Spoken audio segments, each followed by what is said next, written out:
Hello, ladies and gentlemen, and welcome to another episode. And today, I want to start this episode by uh, just like echoing something that I've seen Kenyans on social media asking.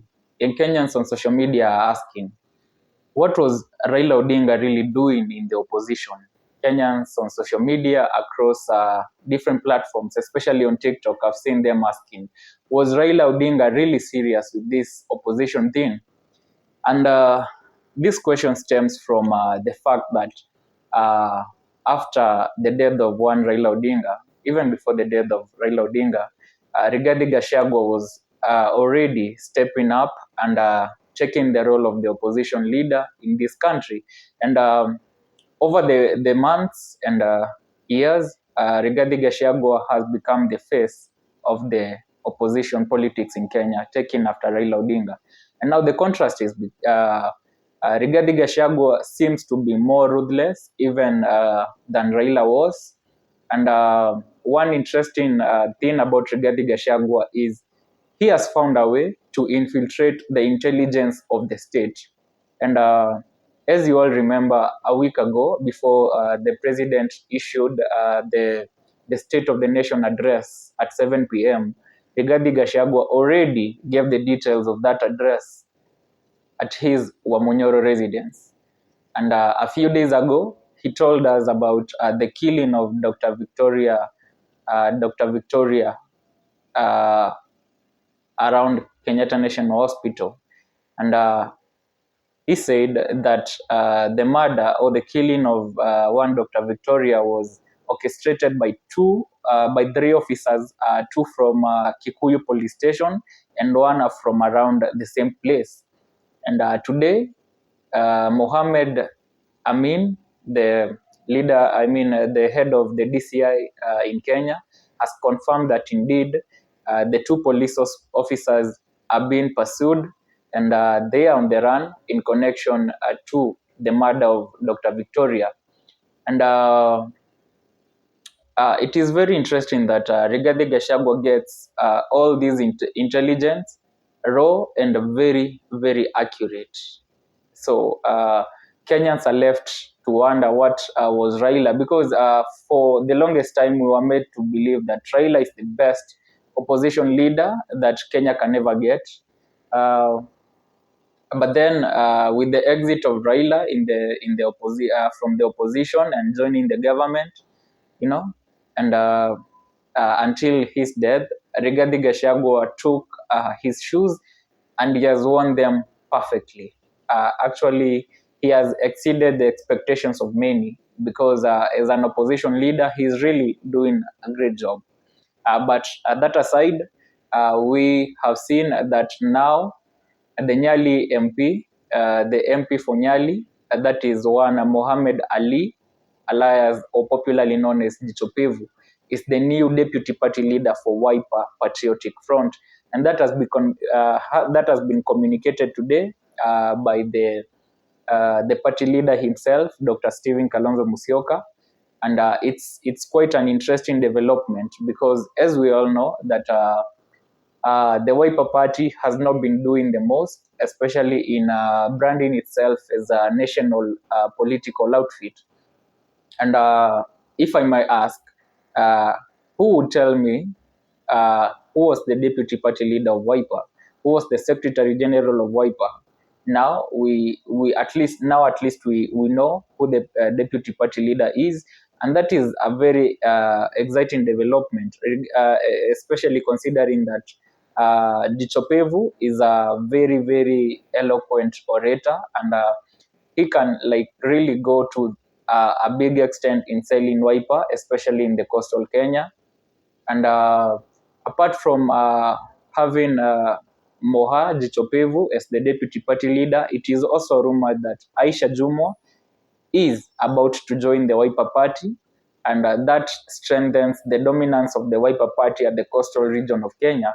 And as we all know, that the coastal region has been predominantly ODM party, but now that the ODM party is on a decline, it is a possibility that the Wiper Party will will inherit a chunk of the supporters that were predominantly ODM, even as other parties, the Linda Mwananchi, the DCP, UDA, gamble and wrestle for the rest.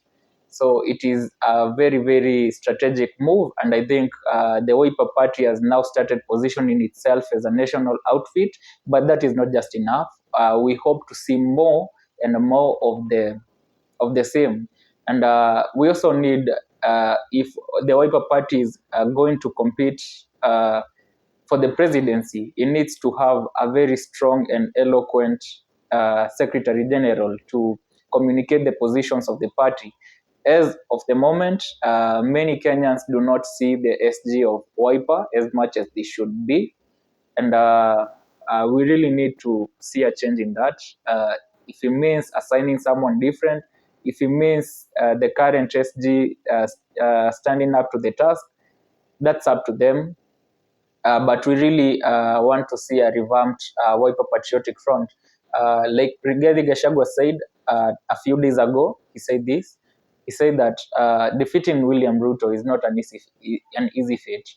So all the political parties, especially in the united opposition, need to revamp their parties. They need to go and seek for support. They need to grow their dominance, and they need to grow their support, their grassroots support, so that they can combine the efforts in 2027 and beat President William Ruto. Now, the Wiper Party seems to be taking a step towards that direction, and we are looking forward to seeing the same from the likes of Jubilee with President Uhuru Kenyatta and Matiang'i.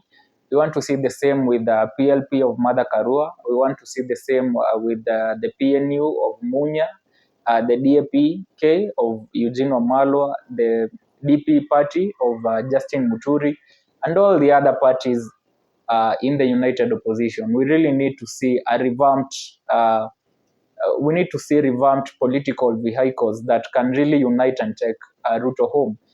Because for some of these parties, the performance of these parties have been underwhelming, to say the least.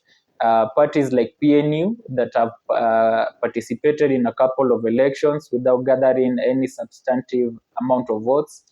So they need to revamp ahead of the 2027 election, because they need to have members of parliament, they need to have governors, senators, and all those positions. Yeah, so I think that is a very interesting development, and we will be watching to just see how that goes. And I'm pretty sure that Muhammad Ali is very fit for that task, and he will deliver a substantive amount of supporters to the Wiper Party, especially at the coastal region and even across the world. I mean, across the country.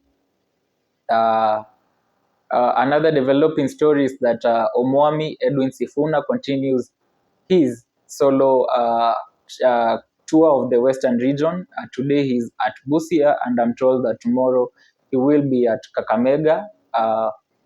And even the day after tomorrow, that is on Sunday, he will still be touring Kakamega. So today he has already so far had a very successful rallies with stopovers across a couple of towns in Busia. And it is all in a bid to galvanize support and rally the Western region behind the Linda Mwananchi team. And as you all know, that after that rally, they will be going to Homa Bay. And today morning, I saw a presser by Babu Owino warning any goons that might be sent or used to cause chaos at that particular rally in Homa Bay, that they will be met with equal and brutal force in case they attempt to bring chaos to that rally. So those are the developing stories as of today, and we can only wait and see what happens next. And I'll be here to give you my insights. Until next time, adios, and I love you so much.